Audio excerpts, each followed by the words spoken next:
we're back with another episode of the Lakers Fast Break podcast. It's Gerald Glassford coming right back at you here from Lakers Fast Break.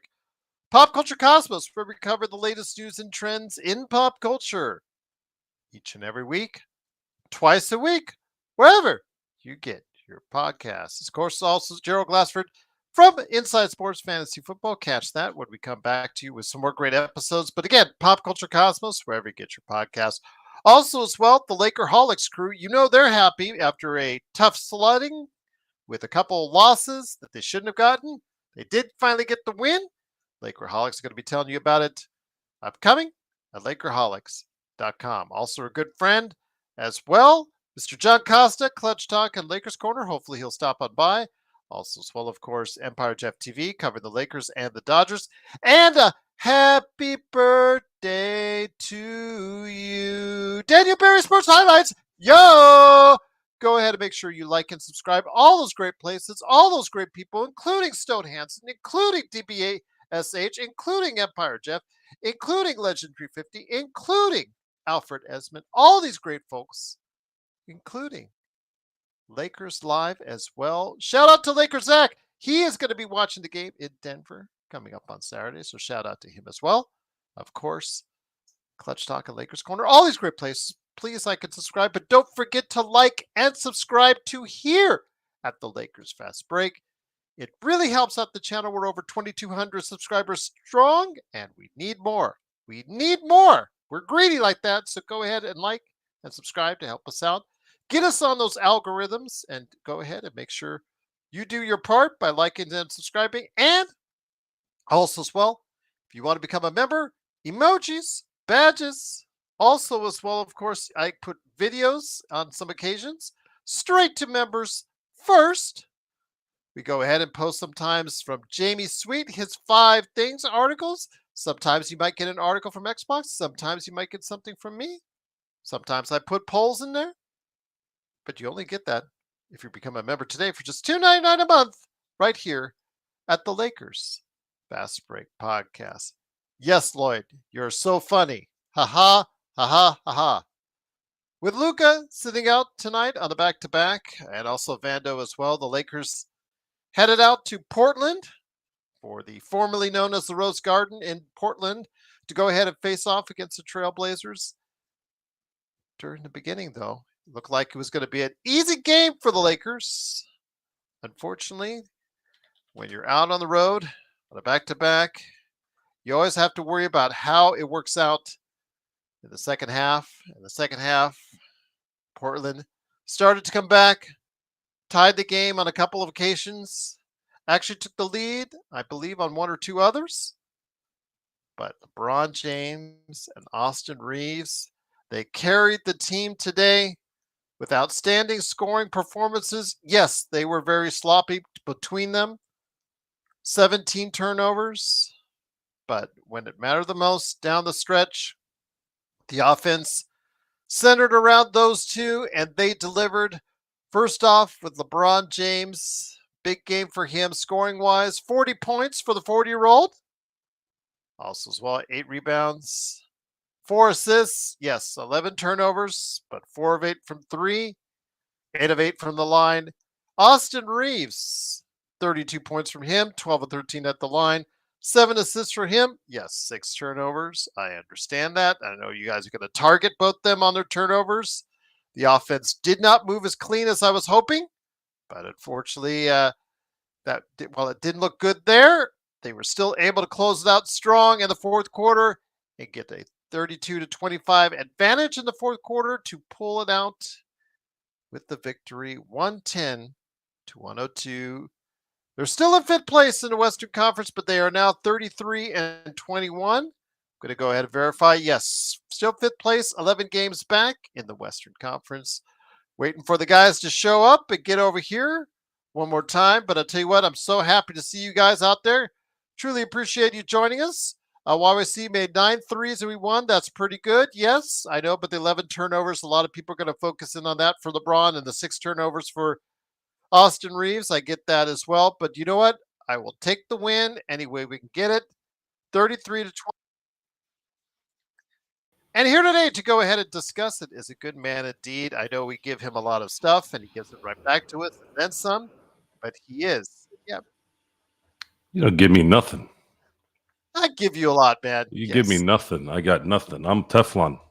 Yeah, you do got nothing. You do have nothing. Absolutely, indeed. It No, is, I of got course. nothing from you guys. You guys Oh no, can't. no, no, no, no, no, You no, can't no, break no, this. no, You can never no, break no. it. You said Never. the word. You said the words. You have Hey, nothing man, if you don't because understand I give English, you. that's on you, man. That's on you. No, no, Sorry. no. You phrased it that way. I'm gonna go ahead No, and. there's no phrasing. Yeah, you phrased it that way. This No, is my good friend indeed. I'm like a scorpion. I'm like you can't. You can freeze me, and I'll still come out alive when I thaw out. That's just how No, it is. not the kind of bug spray I have, man. I've No. also got exactly a exterminator to take care of you guys. Believe me, we get our share of scorpions around here. We know how to deal Where with the them. hell It are is, the of course. jackals, anyways?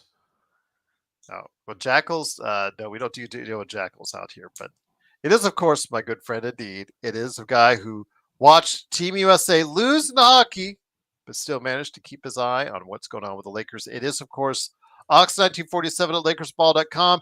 His game you need to get. Corrupt, Coreupt on Steam, and then also as well his company. You need to go ahead and make sure he starts doing some work on for you. Simblades, Simblades with a Y.com. It is of course Joe Soro. Joe, good to have you here, my friend. Not the prettiest win. Luca and Vando taking the night off on a back-to-back. Lloyd Avenue would thought he'd be so sly to say Luca got 0 points today. Ha ha ha ha ha ha. So the haters would be out, like I predicted during the game. I said I knew as soon as the Luka was going to be out. Of course, the haters will come soon after. I know the haters are going to talk about the 17 turnovers combined between LeBron and AR. No, the ball did not move very well. Again, Joe, they shot way too many threes, but still, the Lakers got it done in the end, and that's all that matters, my friend. Yeah, Portland was just not playing good basketball either. The Lakers seemed to they had good ball movement at the beginning of the game, and then they started getting a little sloppy kind of towards the middle of the game. Very isocentric at times. And that's pretty much what the NBA has become. It's become isocentric with lazy 3-point shots. That's how everybody plays.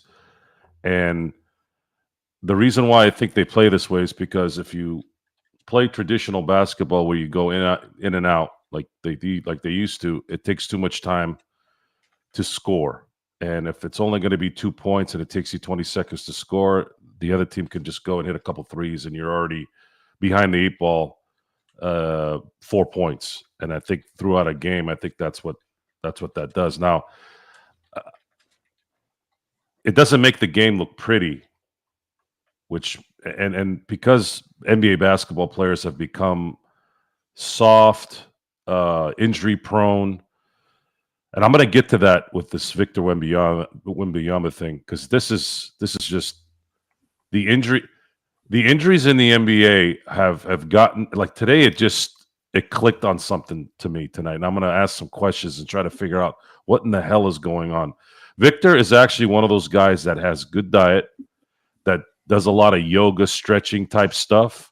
Like this guy is prepared. This guy is on it. This guy cares. Yet, and I don't remember ever seeing. I mean, there were injuries in the past, obviously, but these injuries are just.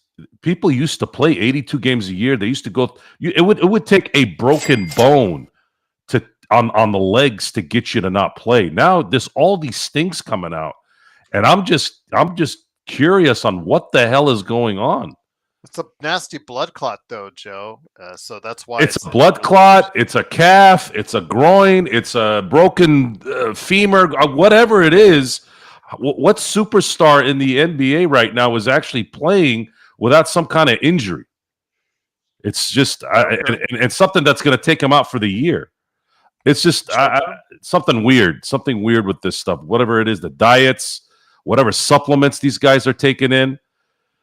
I'm around a lot of health type stuff, guys. I have family members that are bodybuilders, people that work out all the time. They're in that world of protein shakes and mental health and all that horse shit. And I'm sitting here. I'm the only one. I'll take a daily vitamin just because it's just to catch up on some stuff here and there. but I'm not doing any TRT. I'm not doing any testosterone. I'm not doing any green, yellow drinks so that I can fly in the morning, or jumping into a fucking igloo so that I can jumpstart my blood and whatever. And yet, how come everywhere I go for the last 4 decades, I get sick once every decade. I'm walking around doing whatever. I'm not hurting anywhere. I'm not doing anything. I'll get sore if I work out or do something like that, like a normal human being. Well, what is this? Like, what's going on? That's something I want to talk about before the night's over. But as far as the game is concerned, I guess throughout the night, I just kept having the feeling that Portland was going to screw it up. It was there. And normally the Lakers don't play well in Portland, but I guess I should have said that yesterday. I should have said, well, there's been a little bit of a neutralizer to that, because LeBron seems to love to destroy Portland. That might be his second favorite team behind Toronto in his career. Am I wrong on that, Gerald G? I think that might be what, that's at least if it's top five. LeBron wasn't even playing well today, but he couldn't miss. Number one would be Toronto, though. He'll always be Toronto. Yeah. It'll always be LeBronto. That's for sure. But I just find it hilarious that for some reason this guy loves playing in Portland. Can Trudell go over there and ask him, like, what is it about Portland, or get that Fox his buddy Allie Clifton? He won't even answer my retweets. He won't even answer my messages when I tweet or when I send a message to Mike Trudell to clarify his statements in regards to the Charlotte game. So he won't answer our text for anything. I don't think he's ever going to answer your text, Gerald. Sorry. Yeah, he barely answers people around him, let alone people he doesn't know. Well, again, it would be nice to have somebody ask him that question. What goes on in Portland? Because I was in Portland not too long ago, and I don't know what's appealing over there. But sorry, Portland, it is what it is. But the Lakers, I didn't say this was going to be a loss. I was worried about this game because I always worry about Portland and Portland, Utah and Utah, and Denver. But the Lakers played better than Portland tonight, and Portland wasn't really that good either. But a win's a win. They got out of this schneid. So now the toughest part of their schedule is about to come up, and the Lakers are going to have to get ready to saddle up, baby. Once again, it is the Lakers. They win 110-102. And also here today is a good man indeed. It is, of course, the mastermind behind what we all see out there as two of the best channels out there for basketball. Clutch Talk and Lakers Corner. It is, of course, John Costa. John, great to have you here. I know, again, a lot of people are focusing on Luka not being there. I know that some people are trying to talk smack to Joe because LeBron hit it big today with the 40. I think if you look up Joe near the beginning, Eduardo had a nice comment pointed at you. John, and someone said in the chat, I think it was YYC, about how the defense is still suspect. I mean, there's still some glaring things that I'd like to see change. The fact that Jackson Hayes is not a rim protector, even though he's 7 foot athletic, it just doesn't make any sense how he cannot block some of the shots that are easily going over him for layups. But let me just tell you this, John. In recent weeks, let's go since the Washington game. They held Washington to 96. They held the Clippers to 97. They held Charlotte to 97 and Portland to 102. The others games were in the teens, like 112, 117, 113. But they have, for the most part, and Philadelphia, that was kind of bad too. But still, since the clock has turned 2025, their defense has been a little better. A little better. Still not where it needs to be, but they are playing more aggressively on defense. And despite our misgivings on Vando, who also was out today, DFS, the addition of DFS, has done a lot to go ahead and create a lot of good things on defense and some occasionally good things on offense. I know a lot of people in the chat were talking about how much should we sign him for, how much should we retain him, et cetera, et cetera, et cetera. Again, he doesn't usually get you more than the 10 points a game, which is something that frustrates me.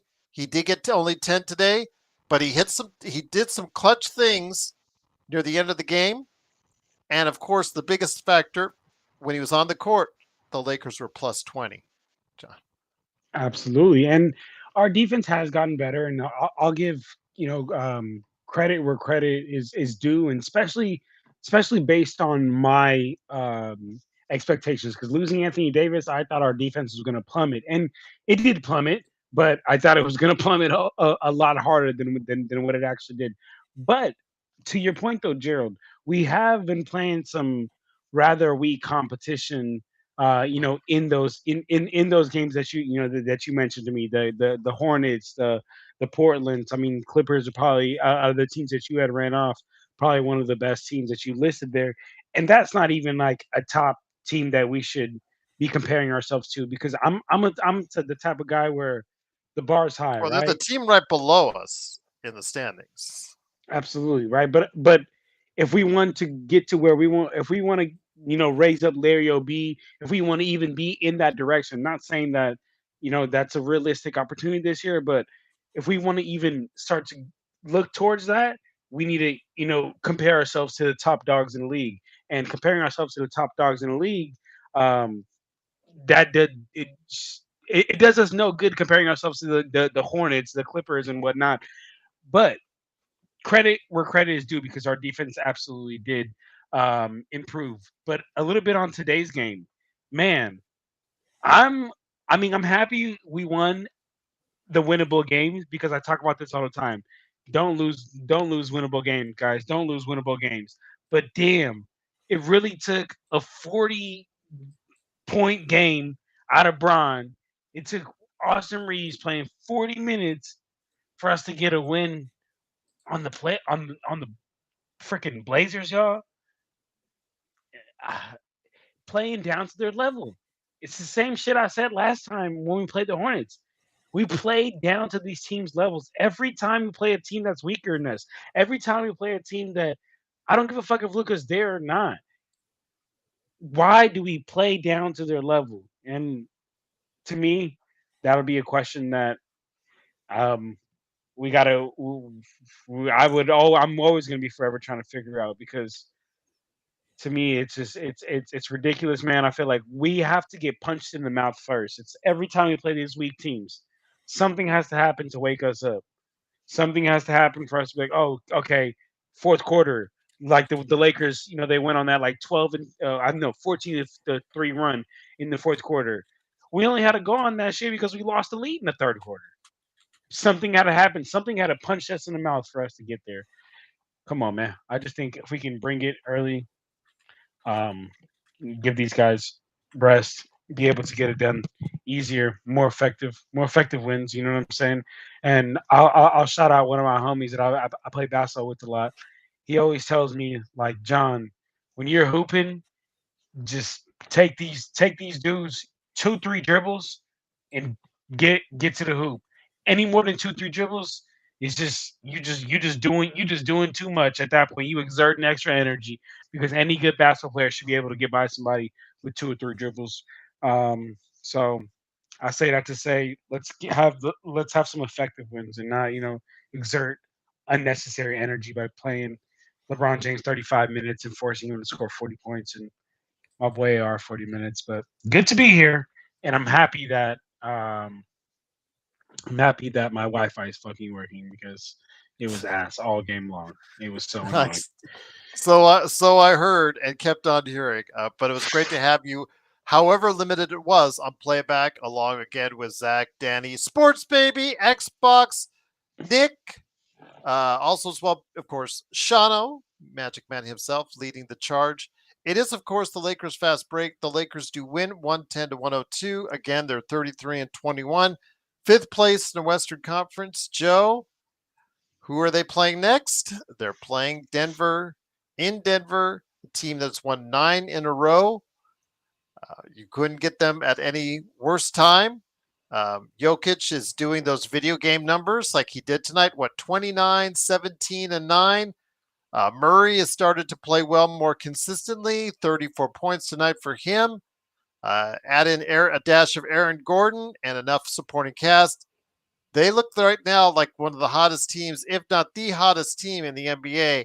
And the Lakers, I'm not sure if they're going to be able to cool them off on Saturday. But as I've been telling people, Joe, I don't want to take what happens on Saturday as the full grain of salt on what exactly we should think of the Lakers at this point in time, regardless if everyone's there or not. They just need more time to play with each other before we get a real evaluation on this team. And I don't think Saturday is going to cut it, Joe.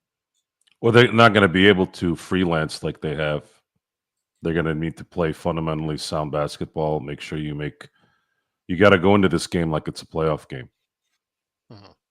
And if you start throwing up threes when you shouldn't, when you bounce passes when there's no passing lanes, this game will get out and quick. It'll get out quick and fast.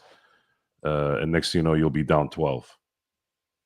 That's something that JJ needs to make sure doesn't happen. Looking at the team, the team didn't really have a lot of depth, really. Consistent depth throughout the year anyways. The issue now is Luka. Is Luka going to be able to play well Saturday? Is he going to labor? If he labors, it's going to be a problem. It almost would be better if he doesn't play. If he can't really play it to where he's a threat and he executes, meaning if they leave him alone at the three and he starts hitting threes, that's a threat. Controlling the ball, giving LeBron enough time throughout the game to not be tired in the end. Also, we're going to need Luka to be the guy that makes the shots at the end of the games.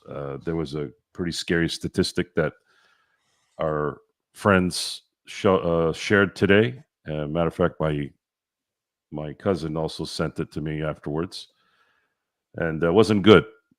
It wasn't a good statistic. It was a 1 for 29 stat where LeBron,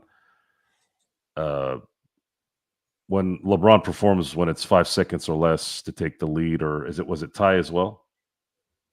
Something like that. Let's just put it this way. LeBron is not very clutch, but this is something that we already knew even before he came to LA, but he's been really bad at being clutch with LA in the last minutes. And being that the Lakers play Denver well for about 2 quarters, sometimes 3, maybe sometimes even 3.5, you're going to need somebody in the end of those games to close it out. And that's the excitement with Luka. Luka is one of those guys that actually does that kind of stuff. So I don't know what his health is right now. If he's going to labor like he did against Charlotte, then I wouldn't play him. He's got to be effective in that game for the Lakers to have a chance. And the Lakers have to play fundamental basketball.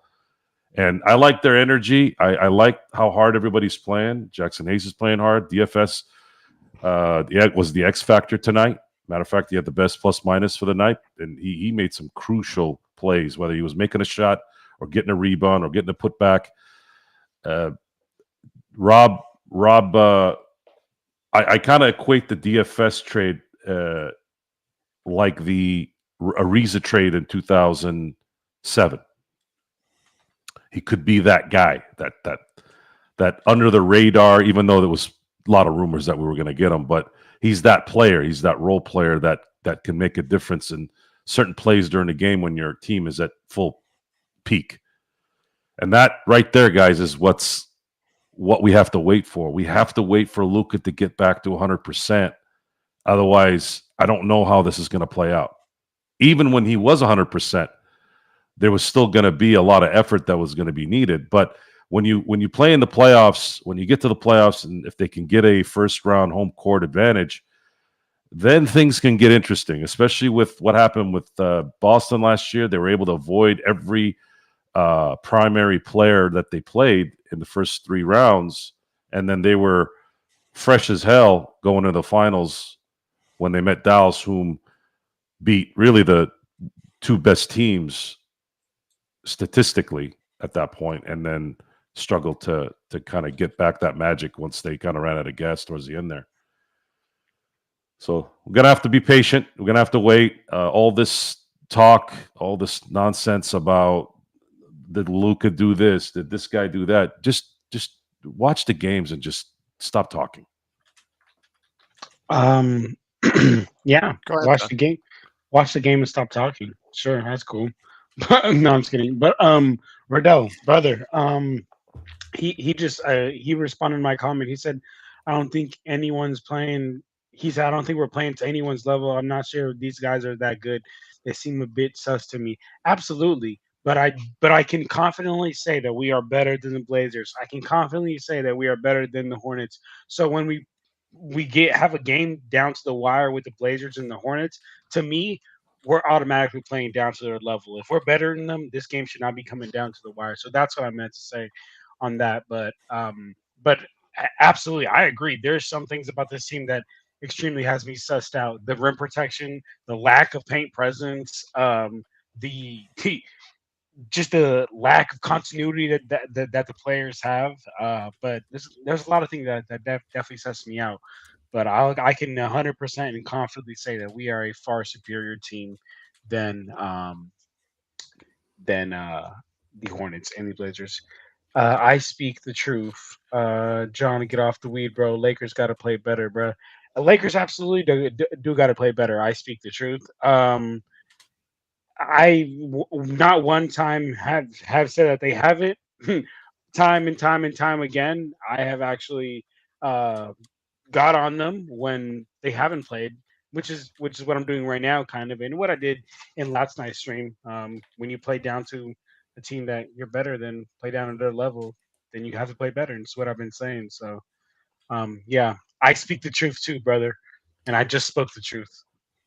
I don't know how to do the little sound effects, but You can't handle the okay, truth. we got it for you. Ready? 1, 2, 3. go. That was that. That was that. That was for you. I speak the truth. I just spoke you the truth, brother. Adam, so you're not into Larry Nance Jr. So you don't like a guy 6'9" that can still jump a little, that has a stronger, bigger body than most of the individual stiffs that are on the end of the Lakers roster. That, by the way, did I tell you that Larry Nance actually shoots 45% from three this season?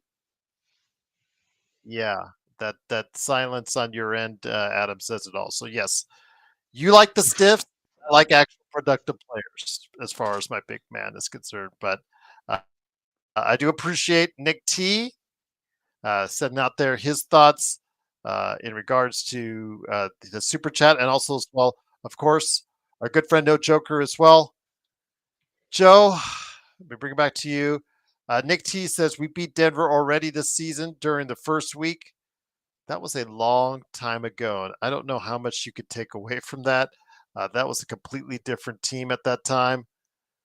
Again, if they win or lose on Saturday, I'm not going to take it on as a full 100%, Joe, because this team still has a lot to do to get where they need to be before the playoffs. So whatever happens on Saturday, win or lose, I don't think people should go ahead and evaluate and say that's the Lakers team 100% on Saturday, Joe.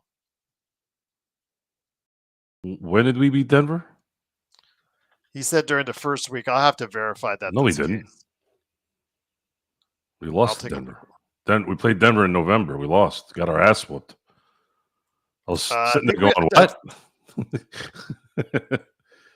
Yeah. Well, that's what the yeah. No, Let me go ahead and verify that. Yeah, I think you're right on that. But didn't we play them again yet? No, we haven't played them since. Yeah.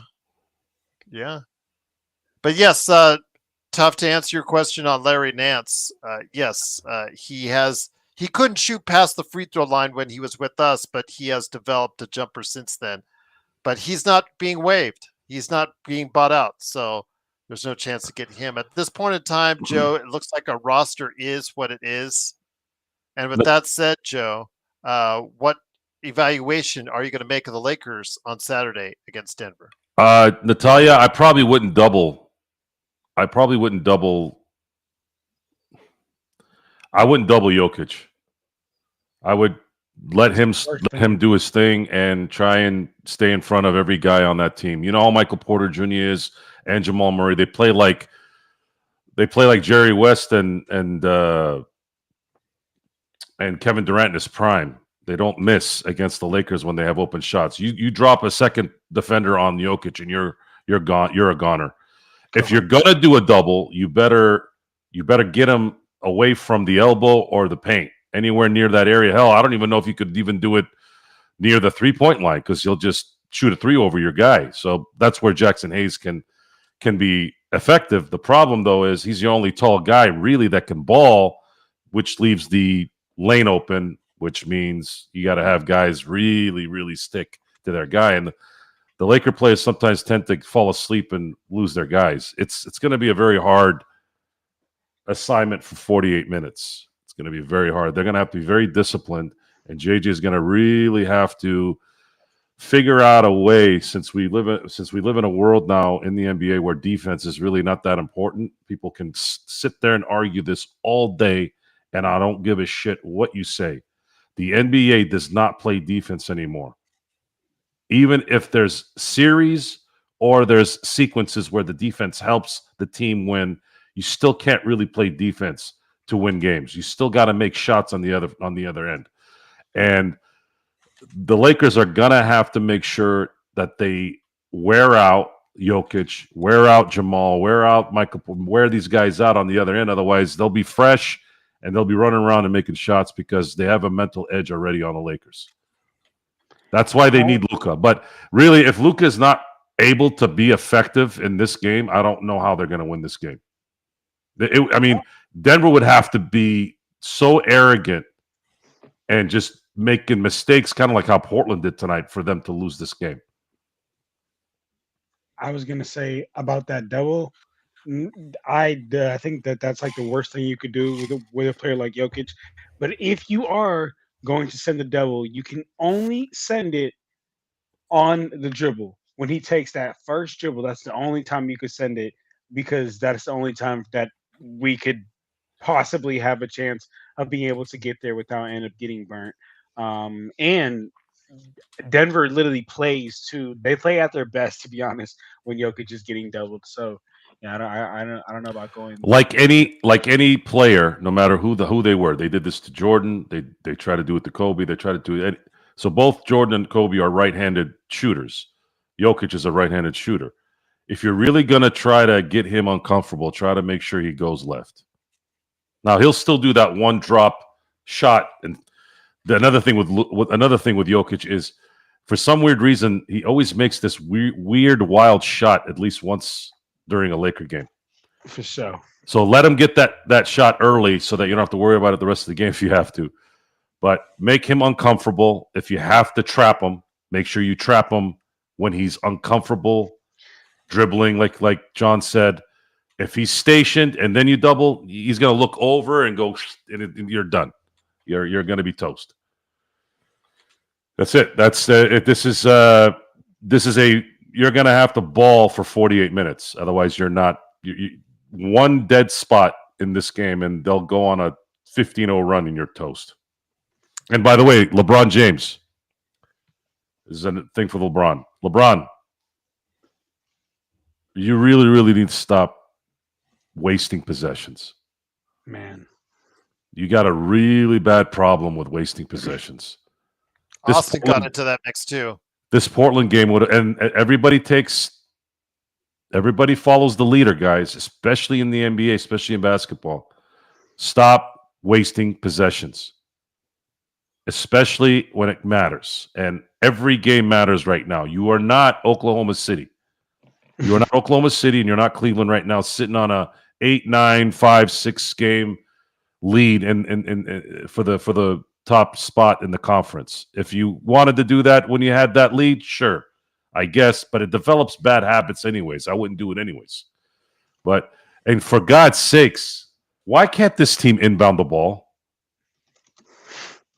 Can somebody answer this question for me? Simple fucking mistakes, Joe. Simple mistakes. Why can't they inbound the ball? Not lock the fuck in. That shit was ridiculous. How many turnovers? Rodell, we corrected that already. We got that already corrected and put that in the chat. Yes, they lost on November 23rd to the Nuggets. Yes. Yes. We've already let Nick T know that. Yes. Go ahead, guys. Sorry. No, you're good. I was just Hey, saying. if he's tired, that's fine, Alan. If he's tired, that's fine. But you still have to. Just because you're tired doesn't mean you have to do a bounce pass in between two guys. That doesn't make any sense. If you're tired, then be more safe with the ball. If you want to take a shot and you're open and you're tired, instead of maybe taking an easier route to the basket because that takes up more energy, fine. It's the bad decisions. It's the wasted possessions that I don't like, because that stuff builds over time. You know, a 7-point lead could be a 14-point lead if you simply don't turn the ball over. What could happen is you could take a shot, let's say, instead of make a bad pass, and maybe DFS puts it back in. Maybe you get an offensive rebound from Jackson Hayes. He puts it back in. Maybe Jackson Hayes gets the rebound, finds Rui open for three, hits a three. It's better than a stupid pass that is very low in the effective department to get a turnover. That's all I'm saying. That shouldn't matter if you're tired or not. Matter of fact, the more tired you are, that should be even more of an importance. That's a harder. It shouldn't be that hard. I don't know. I think it's too much. There's too much common sense there. I can't figure out. I've been tired. Matter of fact, when I'm tired doing anything, I'm more focused because I'm tired. Straight up. If he can't guard somebody and he's tired, okay, I get that. That makes sense. But if he's got the ball, you can't make stupid passes. You can't waste possessions. There's four of the guys there, and you also have a ball handling. Your ball handling partner has been doing pretty well, and he's young. He's young. Yeah, he was tired in the end, but he's young. He can persevere. So, and again, it's hard to feel bad for guys who are making $14 million a year. Guys, sack your fucking balls up and let's fucking go. I don't want to hear about you being tired. Sorry. Standard Robert Wheeler question of the day, although I've already got an answer he's not going to like to hear because I just going to be able to prove him wrong on this one. Joe and John, I'll start with you, John. You think DFS and Vincent can contain Murray way better than D'Lo and Reeves last year? I think the Lakers' perimeter defense is better suited for Denver guards despite giving up size and bigs. So I'm just going to note to you, John, before you answer that question, in the playoffs, in that first round last year, where the Lakers lost 4-1, had a lead in every game, and if you would have told me that they would contain Jamal Murray outside of those two game-winning shots to 29% shooting from three and 40% shooting overall, I'd say you give yourself a big pat on the back for the defense that you put on him. It is by far and away, that and the performance against Minnesota, those are the two worst performances of his entire playoff career outside of 2019 against Portland, where he shot almost as bad there. Your thoughts on that? If you're controlling him and we're making him work to shoot under 30% for three and 40% overall, you're giving your team a chance to win. So I don't know how much better you can expect DFS Vincent can do in a series this year against Denver, John. Yeah, I mean, I think we might have some more locked in team defense, but we definitely have lost. I think have lost some individual perimeter defenders. We don't have as good. But Austin worked his ass off, and we're so hard on Austin's defense, which is absolutely putrid at times, but he gave so much effort, it cost him on the offensive end in that series, if you remember, John. absolutely, but if you're making the point that I think you're making, let me ask you something, Gerald. I love effort. Effort's huge. You need effort to, that's 50% of the battle. But do you feel comfortable, and is that something you're cool with? And, putting Austin on a Jamal Murray, if that's what I think you're getting at. Well, no, that's Robert's question. Does he think that Gabe and DFS can play better defense than what was played onto him last year. And I'm saying if you're holding him to 40% overall and under 30% from three, that's about as good a job as you're going to play, and you as good job as you're going to get on Murray.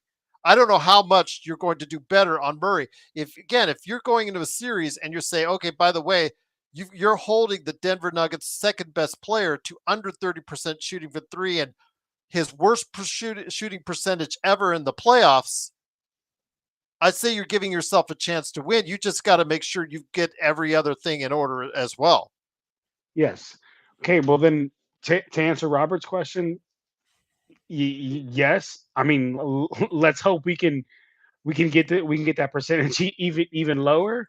But everything else is where I think we're really going to fall apart.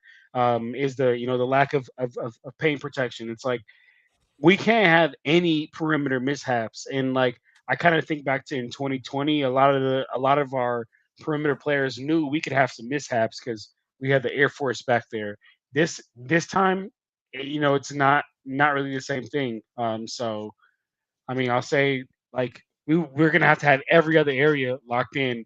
And I fear that when we have Jackson Hayes, which you started the show by highlighting how he cannot protect the rim No, he can't. whatsoever. He can't. It's just awful to see someone with such athletic gifts be so inept on the defensive end. But Joe, Robert Wheeler wanted to ask you a question on that. Do you think the Lakers can do a better job guarding Murray this year than what they did in the playoffs? That's a tall task to do, especially the way that they played defense on him. Outside of those two last game-winning last shots, I will give you that.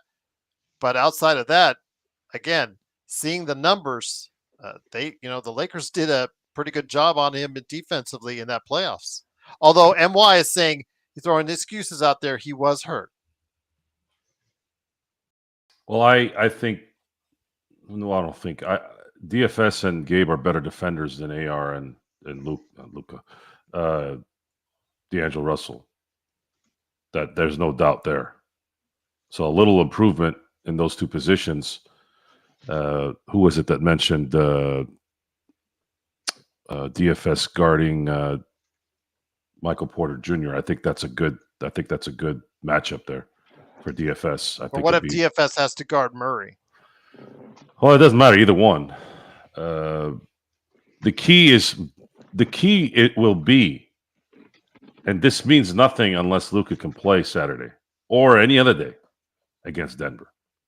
You can't lose Anthony Davis, whom struggled even as good of a defender as he was. He struggled against Denver. He was all this Jackson Hayes doesn't protect the rim. What the hell did AD do against Denver the last 9? Well,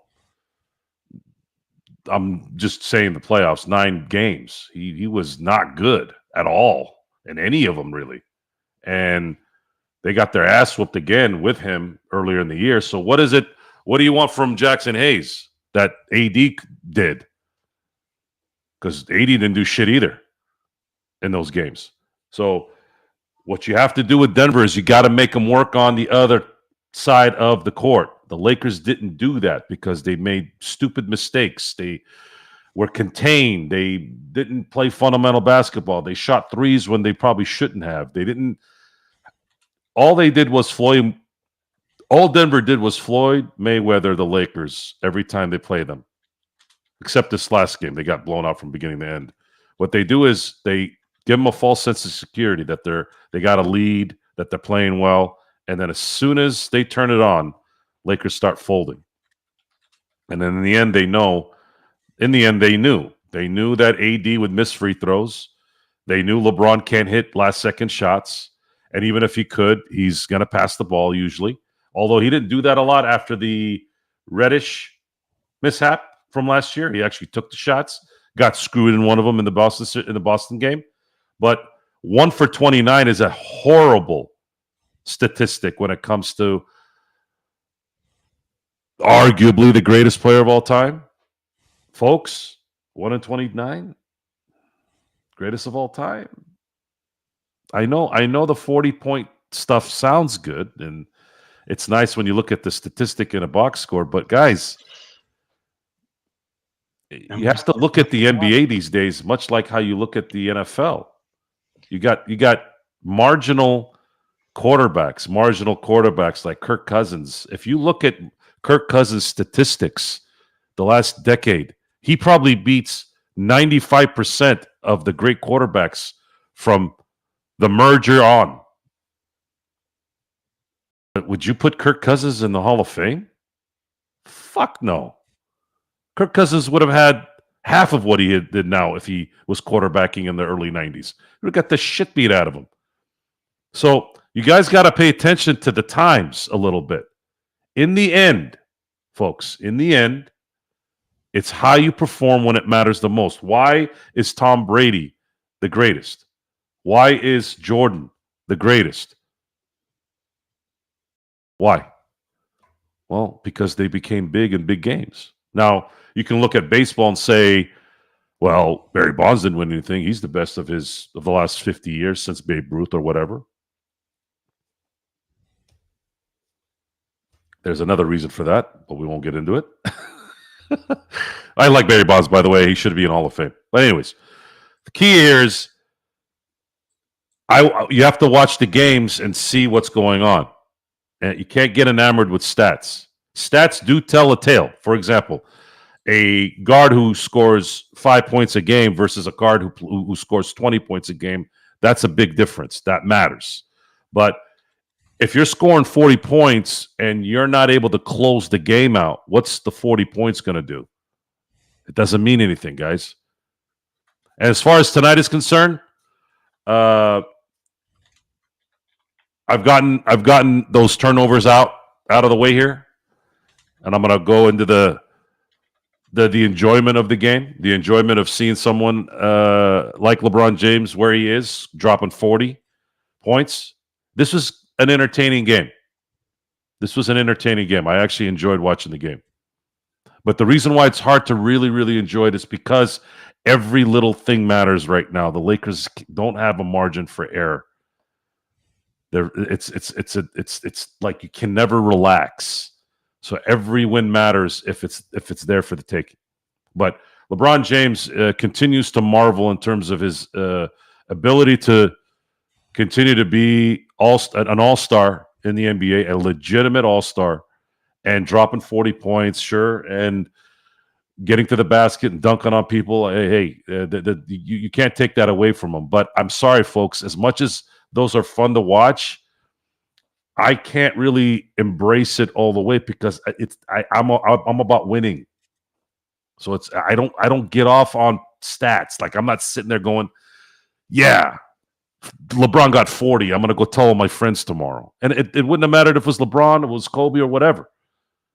Even the Kobe 60 to finish his career, it was a beautiful way to end. Beautiful way to end a career.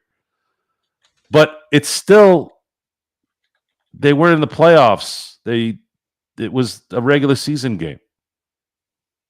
It cool. And even Kobe had commented on that. He's like, it felt like everybody's kind of making this out as like it was a playoff game. He knew because that's how he thought. That's how his brain worked. And I'm just wanting the Lakers to be successful, and I also know that it might not be this year. I think the Lakers did what they needed to do in acquiring a player that is going to be the future, a player that I really like watching play, and I'm going to try to enjoy this as much as I can, but I think there's also that part of me that says this thing needs to get put together a little bit more, and that's just how this is going to play out. No joker. Joe's been called on many occasions a LeBron hater. He's also been called on many occasions a LeBron stan. Which tells you if that's the case, and so many Calling people him- he hates him. Calling Joe LeBron stan is crazy. And folks, Yeah. when you're called both, Mhm. you know you're in the right place. Mhm. When you're called both, that goes for anything in life, whether it's your political views. And by the way, that's happened too. Same way, like people have called me on both sides. So I was like, oh, good. That's great. Matter of fact, it happened on the same day. That made me laugh, by the way. That made me laugh. I'm like, oh, good. I'm right where I need to be. So I am a LeBron fan because he's a Laker, folks. I want you guys to understand this. My issue with LeBron in the past is his leadership, his comments that usually would kind of be a detriment to the team. That's usually where I would kind of get irritated. He tends to speak out of place sometimes. He doesn't have the information that he probably should have. And it wouldn't matter if it was LeBron, Wilt Chamberlain, Kobe, Magic. I mean, guys, you all know I love Magic. Okay? We all love Magic. I love Magic. Always will. But to sit there and say that I didn't criticize him when he traded Zubac, or when he kept getting himself in trouble because he's talking about how he wants to train Ben Simmons in the summer. Like, we were cracking on him too for that. Folks, do you not crack on your family members? Do you not say negative things about your family members and your friends when they do something that you don't like? Who is LeBron James that I can't criticize him? Who? What? Am I a hater because my sister does things that drive me nuts? Am I a hater now of my sister? No. Yeah, hater, sister hater. Yeah. Like, you guys got to get out of here. You got to stop watching music videos and hearing words that are stupid. I don't know where else to find this stuff. Just because I don't like what you do doesn't mean I hate you. Sometimes. Again, LeBron does more good than bad. Just saying. Yes, exactly. See, YYC has noticed it. I haven't said a lot about LeBron, and I've been wondering why no one has asked me why. Why have I not been criticizing LeBron lately? Does anybody know why? I'm not going to give you the answer. You guys got to figure that out because you didn't ask. I'll see if somebody's right. Go ahead and guess. I'll let you guys go ahead and guess, but it's so funny because Sharon left us a comment recently. Said, "You guys got a lot of trolls and haters." I said, "Yeah, you're kind of right, Sharon, on that. But they come at us, we go right back at them, but we call it like we see it, and that's something that very few of these channels do. They want to placate to make sure that they keep their base and whatnot, and you know what? We just tell the truth as we see it, and you guys don't like it. Oh, well. Jeff, is that all you do? You just come on here on the chat, just keep talking about the same thing. Jeff is a nice troll. Just being a nice troll. Honestly, every interpretation is that's what makes America great. I'm sorry, I saw the MAGA thing. It came to my head. The freedom is it's the freedom to disagree, and you can assume the easiest thing the easiest way I can get around that, by the way, is barring abuse stuff to children, women, disgusting things. Whatever you think about me, you're probably right, and this is much easier for me to lay that down and just let you do what you do. Just like a guy, I was reading something about Adrian Peterson. It was about when he tore his ACL, and then the following year he won the MVP. He recovered so well that he ended up having one of the greatest seasons for a running back ever. Won the MVP, rushed for 2,000 yards, and everyone thought that he used steroids. Now, I can't prove that he did or didn't. But the thing that he said was, he goes, I actually look at that as a compliment. He goes, I didn't, but if you guys think I turned into this because of that, and he knows he did it right, hey, cool. That works for me. You're gonna think whatever you want to think. That's fine. I can't stop you. I can crack on you. I can yap about it, but in the end, it's just better to you guys believe what you want to believe. Once again, the Lakers do win, 110-102. It's Gerald Glassford along with Joe Soro, aka Ox1947, LakersBall.com. John Costa is doing his recap right now. Hopefully he'll be back to join us. But Joe, Yeah, again, so many people are going to make so much of a big deal between the Lakers and the Nuggets on Saturday, and I'm not. I'm not going to be one of those people. Again, I just think you need more time to evaluate how good the Lakers team really is. Even if they win by 20 on Saturday, it's still, again, it may not be the same team that enters the playoffs just because of the fact that Luca is going to get better shape by that time. He'll be play more with LeBron. How does AR fit in all this, et cetera, et cetera? So I don't want to go ahead and just really, just evaluate and say, yeah, they're this or they're that after Saturday. But so many in our chat are already going to do that, Joe.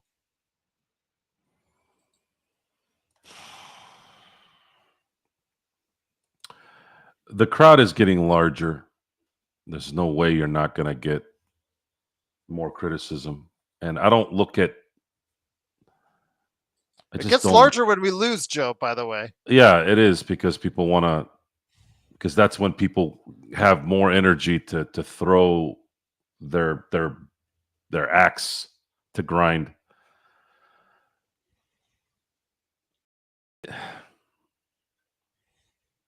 It's too soon, guys. It's too soon to want this thing to be what we want it to be. This change that happened 3 weeks ago was so franchise shifting, and the guy that we got was already rehabbing from an injury that had plagued him for a while, and he played through it. And I found it weird that no one commented on that, other than I think it was might have been Markeith only that might have commented on it. Don't quote me on that. I think it was Markeith who said it. Somebody said it. I think it was Markeith. That Luca was playing on that messed up calf and still doing what he did all the way through the finals. And the season ended. I don't know what kind of rehab he did in the summer or whatever. Maybe he didn't do anything, and then he came out guns ablazing doing what he does, and then he blew the tire there on Christmas. And then now it's like, well, maybe I might need to do some other rehabbing and I might need to change whatever to get this thing finally where it needs to be. But in watching how he played yesterday, it looks like either he's mentally worried that he's going to pop it or his body isn't moving yet. My hope is that his body isn't moving the way it wants to move, because everything is about his ability to maneuver the physicality of his game, in which where his weight actually helps in that case. The ability to it's very difficult to move a guy that's 6'7", 6'8", can shoot anywhere, can pass anywhere, and also create space in short spurts, which is what Luka does. It's just hard to. It's different if you're 270. I don't think he's 270. I think he's probably maybe 240, 250. But let's say he went down to 210. Is he going to be as effective at that weight doing what he does? I don't know. Maybe if he builds up his legs and gets smaller on the top. I don't know. But he's got a good guy to learn from. I think LeBron has shown that his fitness, his work ethic is some of the best work ethic that you've ever seen in your life. I also think that he's got fibers that God bestowed on him that he's taken advantage of too. That happens sometimes. And all you got to do is look at guys like Ray Lewis to know that those guys weren't born like normal people. Ray Lewis played football like a rugby player. He played like a rugby player without pads, with pads. And it's amazing that I watched that guy move around, and I'm like, how is this guy not in a wheelchair the way he played? Playing in the NFL for 20 years. Not only that, playing middle linebacker. Not only that, playing the way he played. I watched almost all those games that he played, being in the division of the Steelers. So that weight, that physicality is something you have to factor into his game. Is that something that he can't lose to be effective? I don't know. I don't know. And I'm not going to worry about Saturday's game if I start seeing Luka laboring in the first quarter. If he starts to labor in the first quarter, the Lakers can still win. It's the NBA. It's an 82-game season. But this team can't be truly effective until he's 100% because they don't have any room to cover him. AR can take the ball handling duties, but he's not Luka Doncic, and he never will be, no matter how good he's been playing. Joker, why do you keep doing stuff like that, man? Really? Can't we talk normal? I know that he was also asking about, and a lot of people are asking about Connect. Connect looked like trash tonight. Yeah. He looked like he didn't know where he was. He didn't look like he knew where he was. And I'm sorry, Dalton, if you're still mentally drained from what happened, you're going to be gone in the summer at this point. And I am not supporting what Rob did, even if it was buyer's remorse. Because if you look at what's available and what resources you will have by declining that trade, you will know that you will for sure get a better deal. You'll have a better opportunity of getting a better deal. I'm sorry I had to go that way, even if it was the Lakers' fault. It is what it is. Hey, guys, you're talking to someone who, and some of you were there too. A lot of you weren't. Maybe you were a little younger. Look, that veto that for Chris Paul cost Kobe a title or two. It cost Kobe a title or two, and I'm never going to forget it. Never. So that's it. And I had to watch my baseball team get cheated too, twice. So if you got a problem with that too, I don't give a shit. You guys want to do a trade? You want to go back in time and make sure that trade goes through so Kobe can have a chance at getting 6 and 7 with Chris Paul? Or how about we take the trophy away from Houston and Boston and give it to LA? Then at that point, then I'll placate you. But as far as I'm concerned, I don't really give a shit. Not even a little bit. I want the Lakers to win championships every year, and I want the Dodgers to win championships every year. And if it means them spending whatever they need to spend because no one else is doing it, so be it. And if it means the Lakers get the best deal that's ever happened in a trade, so be it. I don't care how mad. I sympathize very, very little to the fans or the Dallas organization. I just don't care. I get it that they're upset, but I don't care either. I'm only thinking about my team. Dragon24 agrees with you. He said it cost Kobe 2 more titles with the CP3. It did. Veto. It did. And you are talking about a legacy changing even more career. If Kobe wins, because it's very likely, by the way, that there would have been a Laker Heat final in that time, because Miami went to 4 straight finals. The Lakers with CP3 and what the Lakers were planning on doing, even if Dwight left after that year, even if he's still left, you still have CP3 at the apex of his career, in his prime with Kobe. It would have lessened a lot of the wear and tear on Kobe. But again, it's something we can never prove. It's just a discussion on where I'm at on all this thinking about stuff. And I'm always going to reiterate the fact that if Luka doesn't work out, also, it's still not a bad deal. It's still a great deal. They got rid of a player that had its highest value left right now. Even at the end of this year, AD's value would have lessened. You would have never gotten a player like Luka Doncic for him. And I want you guys to really let that soak in a little bit. Even if Luka doesn't work out, even if he doesn't win a championship, it still was the right deal. And it's still the LA Lakers, and the LA Lakers will always, always find their guy.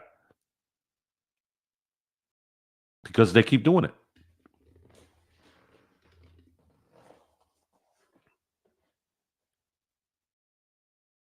You're on mute, Gerald. Sports Baby said, "Can we give Indiana Luca?" I'm like, we'll keep him around here for a little while. I think we can give you Luca when he's 38 and give us a couple championships.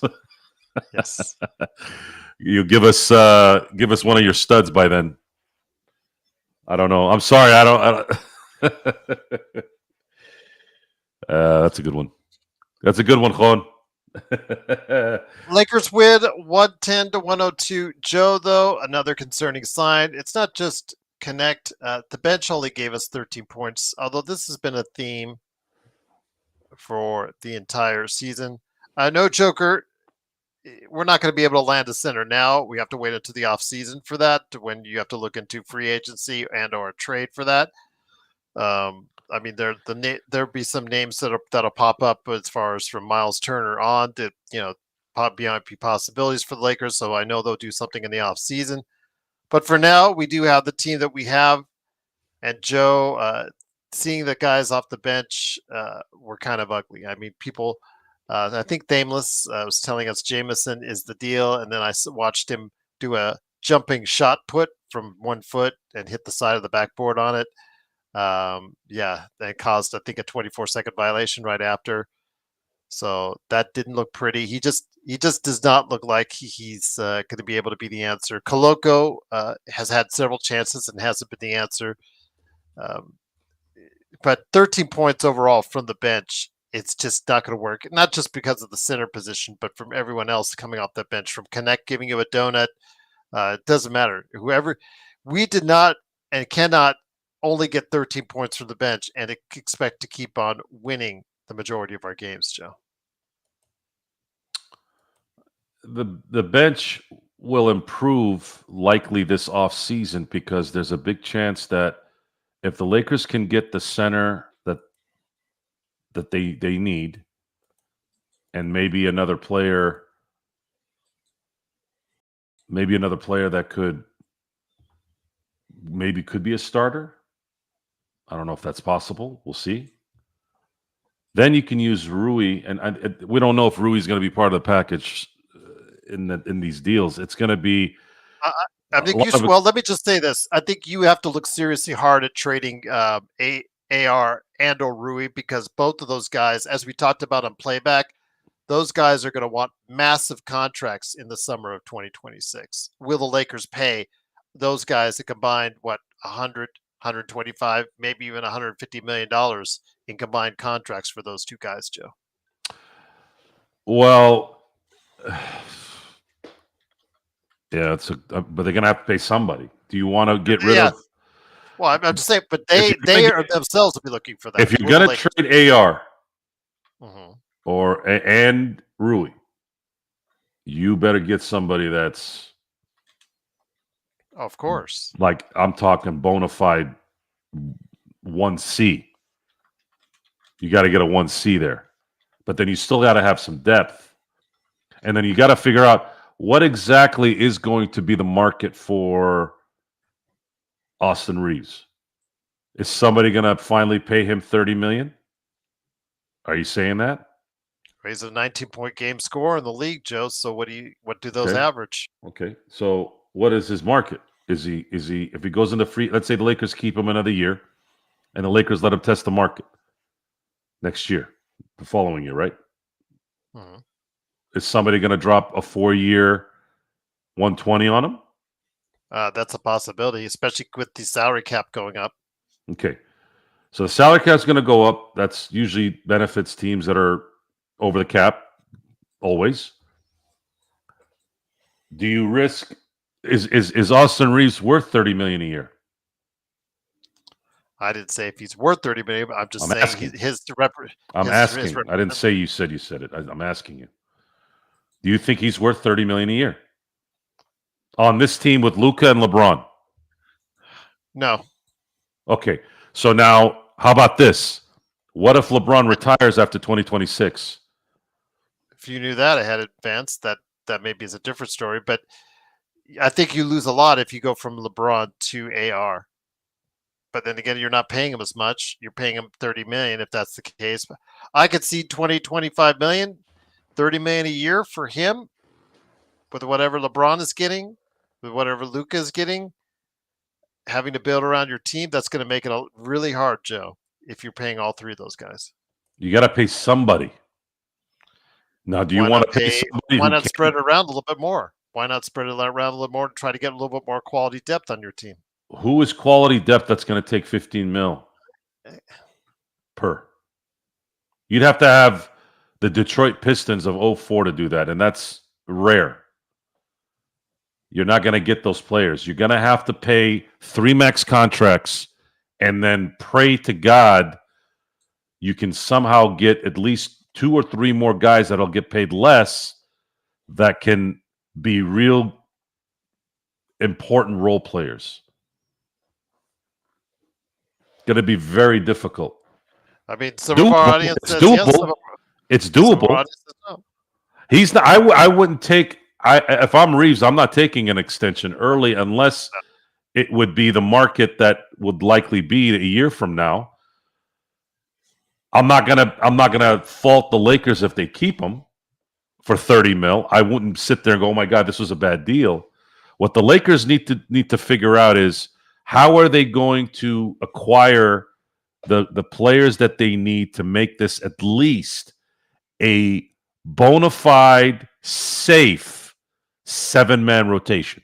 We're talking about when the 6 and 7 guy come off the bench, we're not sitting there holding our breath, wondering if the lead is going to go away, like we did with guys like Cam Reddish, and before he started, guys like Jackson Hayes, things like that.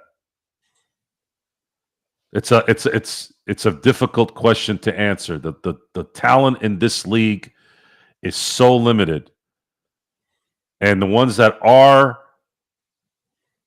maybe a little bit better than limited are getting paid so much money. And you saw, what did Jeremy Grant do tonight? Imagine if the Lakers had traded for that guy.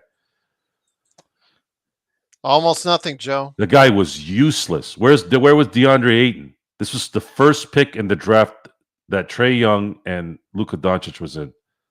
Where was he? For 6 weeks. He's out for 6 weeks, right? It's always something with that guy, whether it's his brain or his body. Yeah.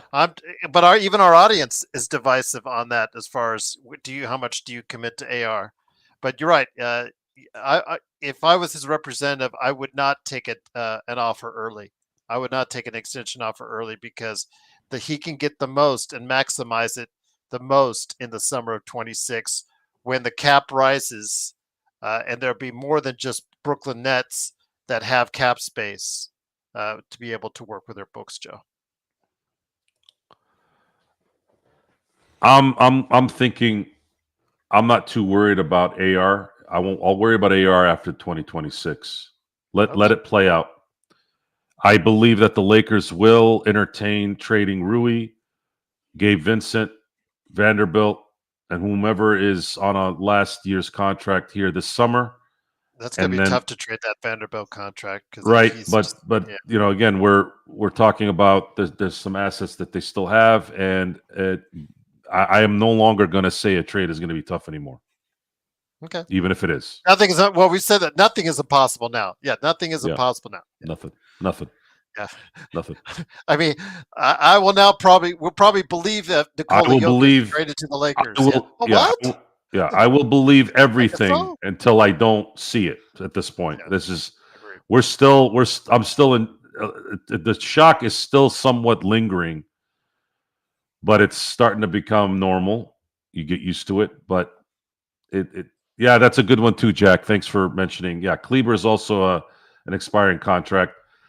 There's the Lakers next year, not this year, next year. Yes, the Lakers are again. It's a tradable contract, even if there was another year on it too, as well. $11 million. Yeah. The Lakers, in my basketball viewing life, pulled a trade out that is sitting at number one in my lifetime. And now it's just like when you condition yourself so much, everything else should be a less hard to do. I have a lot of confidence that the Lakers are going to figure out how to get a big man this summer, someone that will work well with LeBron and Luka, and try to really go balls out next year to win a title. And if they win the title next year, let's just say hypothetically they win the title in 2026, does LeBron come back or does he retire on top? There's a lot of storylines there that you can think of if that's how it plays out. But once again, it is the Lakers fast break. It is just sort. See, this today, I cannot. When you go mute, I can't hear you today when you're up. It's just so weird that one day it's like, man, I was hearing all you guys. You said you were hearing us all off air too on mute. That was so weird. It is, of course, the Lakers fast break. The Lakers do win 110-102. But Joe, again, before we head it out, just want to mention we'll do probably a show tomorrow and then lead you in. Hopefully the Lakerholics will be here on Saturday before we get you into Saturday night's game against the Denver Nuggets. Ralph D says, what if LeBron retires after this year? I mean, he's got a $50 million on the books, Ralph, that he has an option for, with a no trade clause on top of it. That's what he would be walking away from. It would be good. It would be good. You always said that it would be good if he did. Yeah, it would be good. However, it still would depend on who they could bring in. If they brought in reinforcements that made sense, if LeBron is playing the way he's playing, maybe you don't want him to retire. Let him have another year. Or if he opts out and he goes at a lower rate, he could do that as well.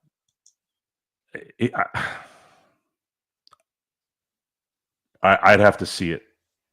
He said he would do it for the right player last summer, but we saw how that worked out.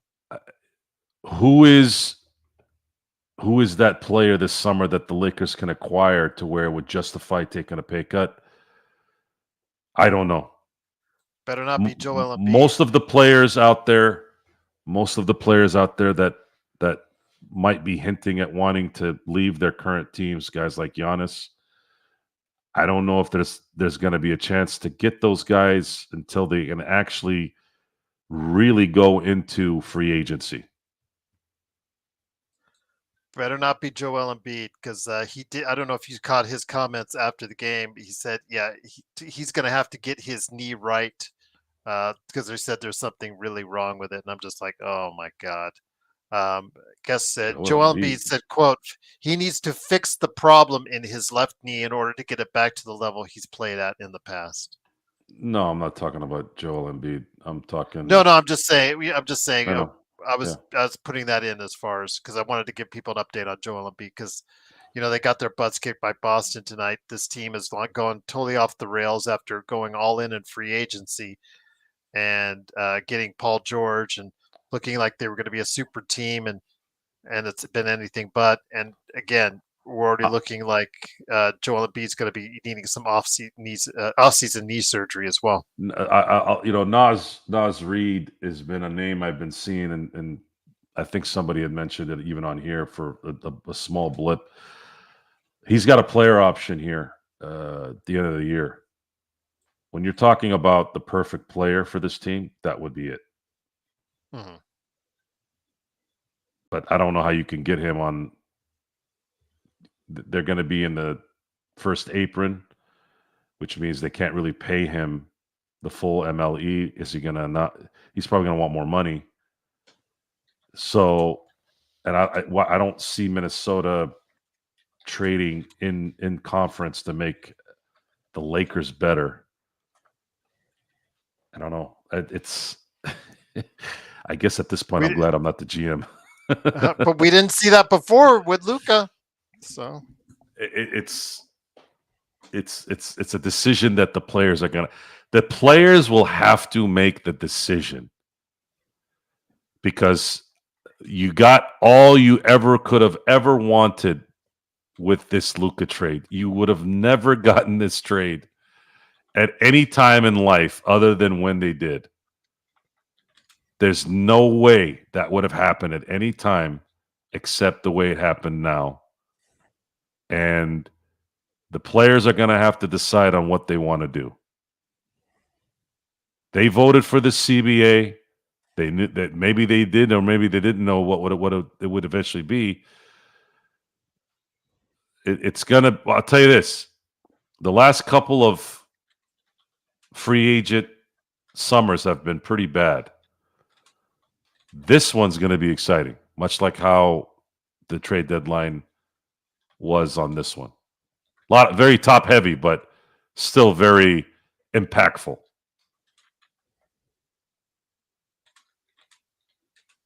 And that's just saying. That's where I'm at. That's where I am on that.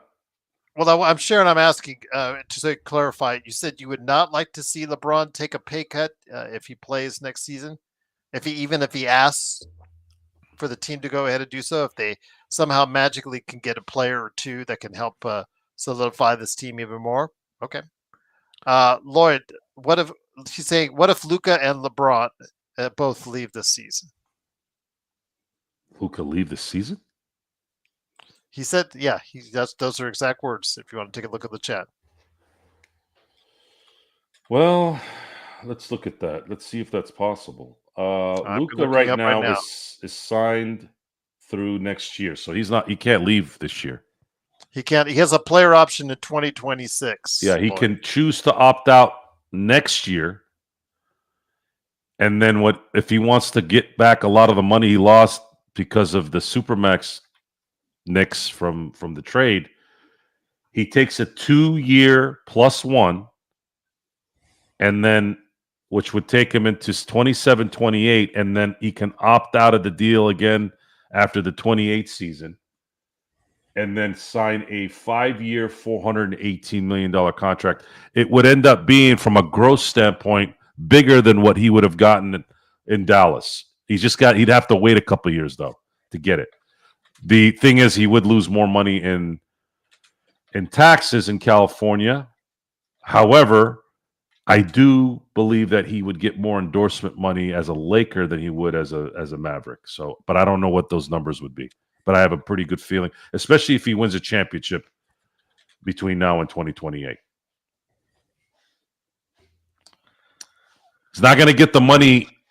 You're asking him to opt out next year and sign a 4-year contract somewhere else. He ain't doing that. Not when the LA Lakers probably sat with him and said, "This is your team for the next decade. You own this." He ain't leaving LA, baby. He ain't leaving LA. He has all control. He could leave. There's a 0.01% chance, just like anything else in life. But it's ridiculously unlikely that he'll leave. He has all the control on his contract. He has a no trade clause. I tried to explain this as far as his options. He has full control of his future. I tried to explain this to Gregory Brown for like over a day before he finally got it. And the fact is, he has full control over what he wants to do for his future. So, Sharon, do you know Luka? Because you sound like you know him. Okay. This isn't female male relationships, guys. Luka's not going to up the ante and losing more money by going to another team next summer if financials matter. But he can't leave anywhere. It'd be the Lakers' choice to trade him. I'm talking about next year to opt out. 2026. Yes, next year. Not this year, next year. He can opt out. Yeah, I don't see that happening. If anything, I see maybe a player want to come play with Luka. Question for Joe. So what title run was the most impressive in your opinion of all time? Laker title run or just title run in general? 2001. Most impressive.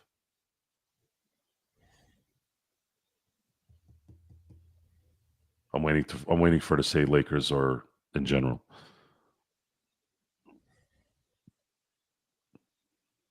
I'd say 2001 for me. If it's best record all time. That one was easy. Most impressive is something that kind of That's had the most some. impressive. I'm just saying. Yeah, that's fine. That'll work. If it's a Laker, oh, in general, yes. Yeah, I figured she meant in general.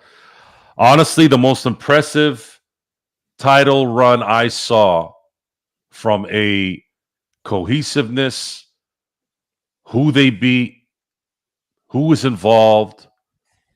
The most impressive title run I've seen in my lifetime was the 2014 Spurs.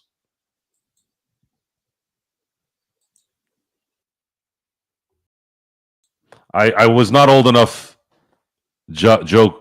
I wasn't old enough to remember the 83 finals. Richard, I don't think they're giving up Sandy Aldama in Memphis. They're gonna sign him to an extension. Nas is maybe gettable, but again, it depends on how Minnesota is going to play itself out, and whether or not they can continue forward with Alex Rodriguez. They're probably making some cuts. Sharon, what are you talking about? The bragging about the pay cuts? What's that mean? I'm not understanding what you're saying. I knew you were going to see that one. She said with the Dodgers, you were bragging about taking pay cuts. I think deferments. I think what you're maybe misunderstanding is deferments. I'm gonna see what she says.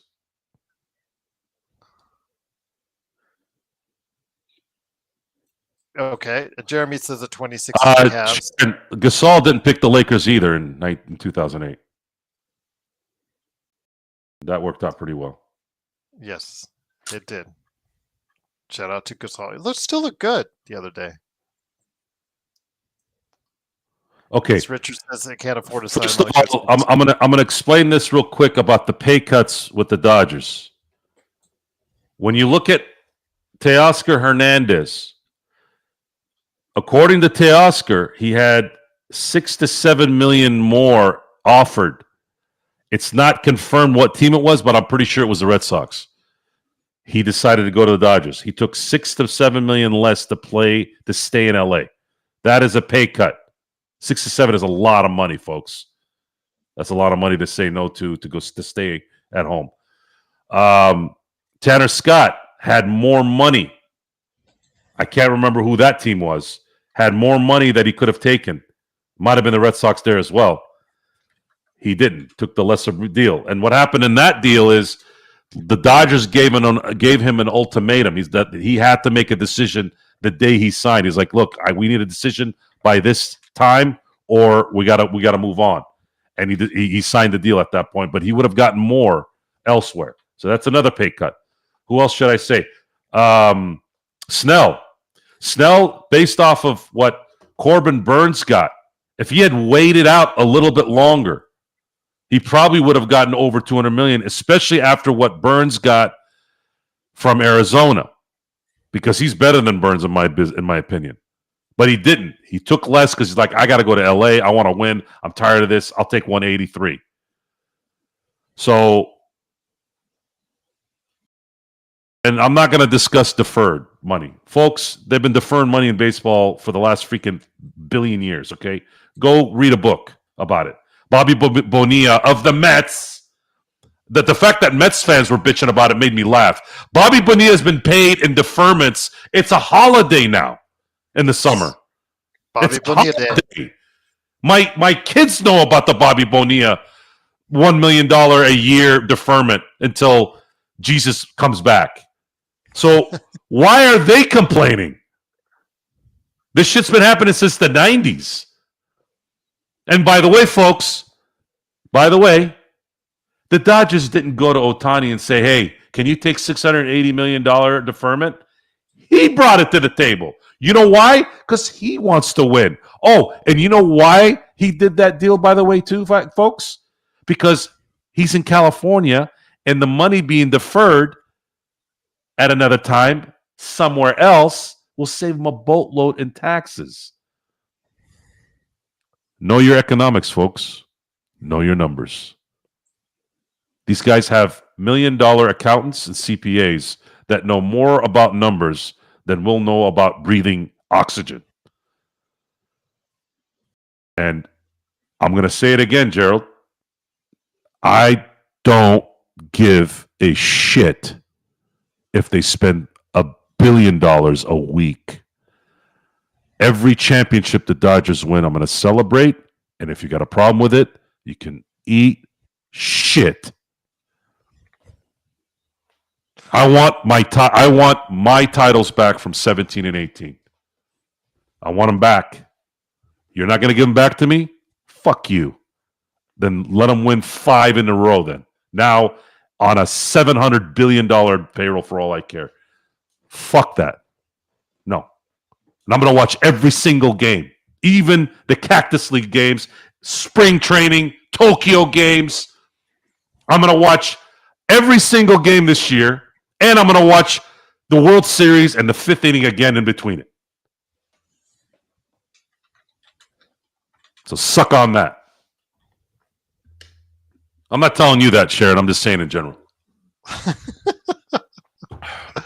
Yes, I don't want Sharon coming back at us saying, why did you say that to me? Where's Jeff? This was shit that he would want to hear, right? He got tired of you. He just came in and said results and bounced. Something like that. But it is, of course, the Lakers Fast Break. It is Joe Soro along with Joe Glassford. Thanks again for watching this thing. All right, Jeremy, I'm going to answer your question before we head on out. And then also, I think I'll refer back to one of Robert's last questions, and then we'll head on out.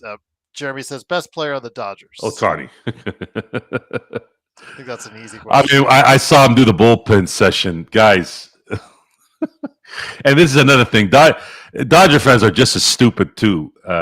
It's a lot of times useless as well.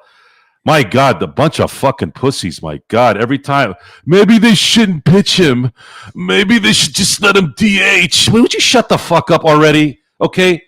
You just paid this guy $700 million. He dropped 50-50. This is a special player. This isn't a generational player either. This is a one-in-a-century player. One in a century, not generation, century.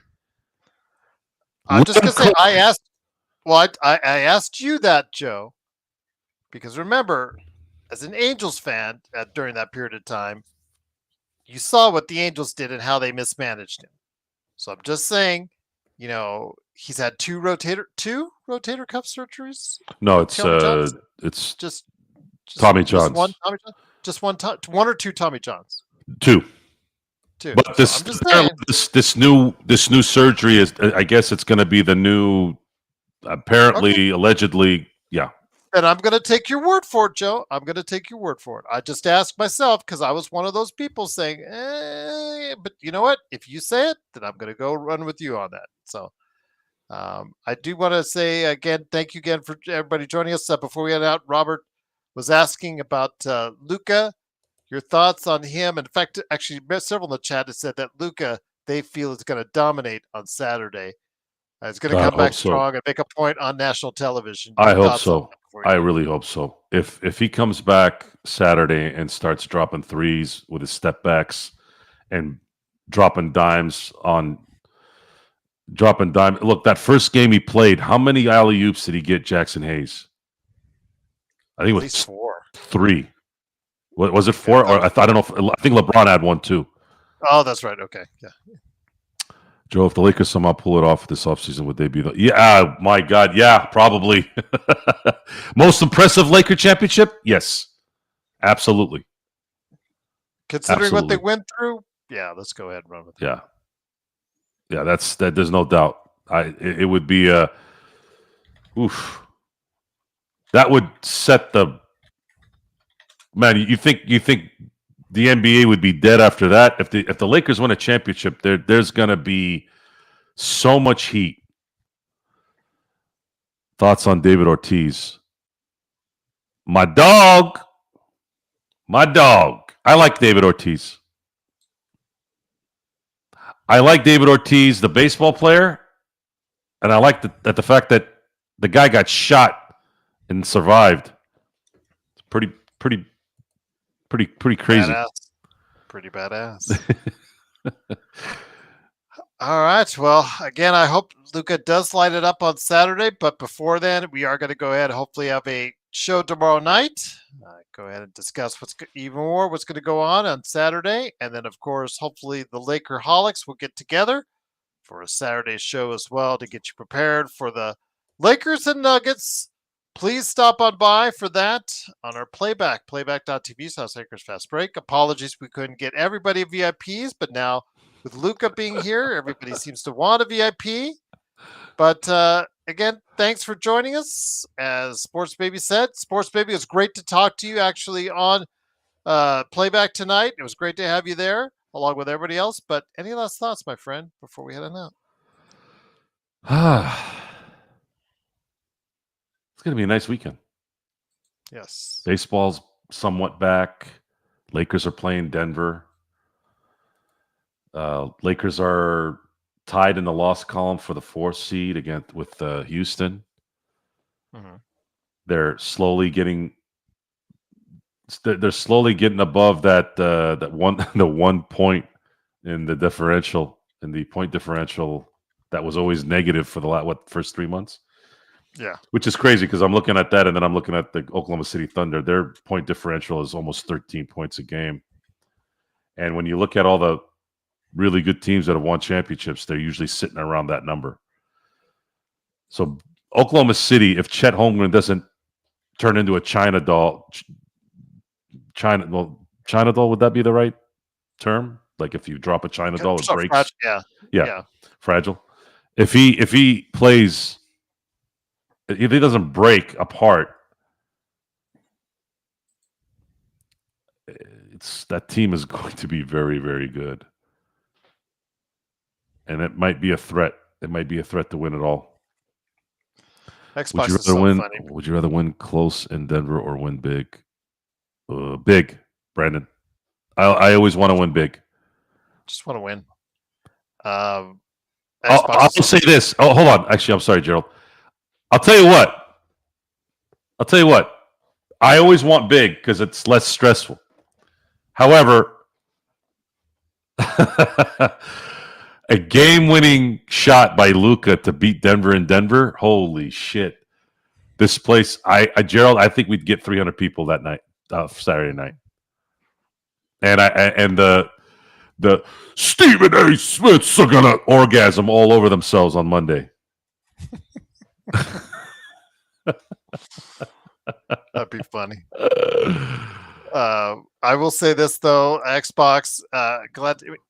He's always either watching, cruising the beach. He said he's swimming right now at Surface Paradise. Or the other day he was golfing. So yeah, man. Look, I'm for the record. This is Money Mark's world, and we have to pay admission to it. It's just something we all have to deal with. That's why he's Money Mark. Yep. And there's some guys that just got it, and Mark has it. And Mark's going to have, aka Xbox, is going to have his own show, late night for us here in the States. Well, actually in the morning here in the States. But he and his bro are going to be talking to Barca. Barca soccer, aka football. So go ahead and check that out. Watching and learning. I used to engineer a soccer 2 show a.m. in the morning? Years ago. Well, I won't be listening to it at 2 a.m., but I will be listening to it when I am awake. Yeah, it'd be nice because I do want to learn more about European soccer. It's been a while since I engineered a soccer show years ago, and I'm a sports guy, so why not? Let's continue to get more knowledge in all these sports so we can be that much better in what we do. He's swimming along Surfer Paradise right now. Man, I'm so envious. Absolutely so envious. One of the greatest exercises in the morning is surfing. My buddy Ken Leslie and I, props to Ken if he's listening. We were going once a week, and my God, you get there, the water is freezing, but you get acclimated to it pretty quick. And then you'll surf for about 45 minutes because your body starts going, hey, dude, I'm getting tired and hungry. But my God, when you get out of that water, it's a primitive thing, I think, just being one with with the world and the water and all that. Man, you leave that place. First of all, you're yoked to like crazy because you're just using everything, and then your body is screaming for fuel, and it's just the two best things in the world: good exercise, having fun, and then having a good meal with good people. One day I'd like to do that every morning, but I'm going to need a house by the beach. Yeah. But until then, he's hanging out with us. That here at the team, Lakers Fast that Break. team, Aaron, I'm sorry, Gerald. Everybody keeps saying good things here. That France team in '98, man, I remember that vividly. Man, those guys were just they took out Brazil. They took out everyone. They were on fire that year. Probably one of the more dominant World Cups I've seen from a team. SB, you're trying to poke your Australian fellow bear right there as far as with that topic right there. Yeah, I'll let you guys discuss that if you want to go ahead. Never talk to. I have a friend who's a Ronaldo fan. Mark, who's my brother, is a Messi fan, and my buddy who's a Ronaldo fan is my brother too. Man, and he loves Zidane too. I mean, he's from France. Well, he that's his like first home when he left Mali. But my God, it's so much worse than the Celtic Laker thing or a Raven Steel. It's not even close. You just say Ronaldo in front of a Messi fan, and they're ready to murder your whole block, and vice versa. I showed a clip to my buddy who's a Ronaldo fan. I showed a clip of Messi's security guy running what looked like 100-yard dash in like 4 seconds to stop a kid from coming from the stands to greet Messi. And I'm like, dude, look how fast this guy's running. And the only thing he said after I showed him the video is Messi. I'm like, I'm not showing Messi. I'm showing the guy. Oh, man, that's funny. But Crazy. stay tuned for that next week. Should have a start date for that. But yeah, probably be on early in the morning for people, but they'll be able to catch it right here at the Lakers Fast Break. So I'm honored to go ahead and showcase Mark and his brother talking Barca football. Is right it Barca or Barca? I said Barca the other day, but I felt weird. So he says Barca. So there you go. So I'll go with it. They say Barca in America. Yeah, that's a maybe it doesn't mean anything. Yeah, that's true. Yeah, heard you and Sean all night long on the going back and forth on the USA Canada game. So yeah, there you go. So many Canada jokes. It was funny. But I will say this: it is the Lakers Fast Break. The Lakers win 110-102. They are now 33-21 on the season, 5th place in the Western Conference. We'll be back tomorrow to go ahead and get you prepped even more for the Lakers and the Nuggets. Hopefully you, me, and everyone out there will be able to catch the game on playback.tv/Lakers Fast Break. And of course, the post game, the best post game in town on Saturday, will not be at Lakers Nation, Yovan Buha, or Dan the Lakers fan, or anywhere else. It'll be right here, of course, at the Lakers Fast Break podcast.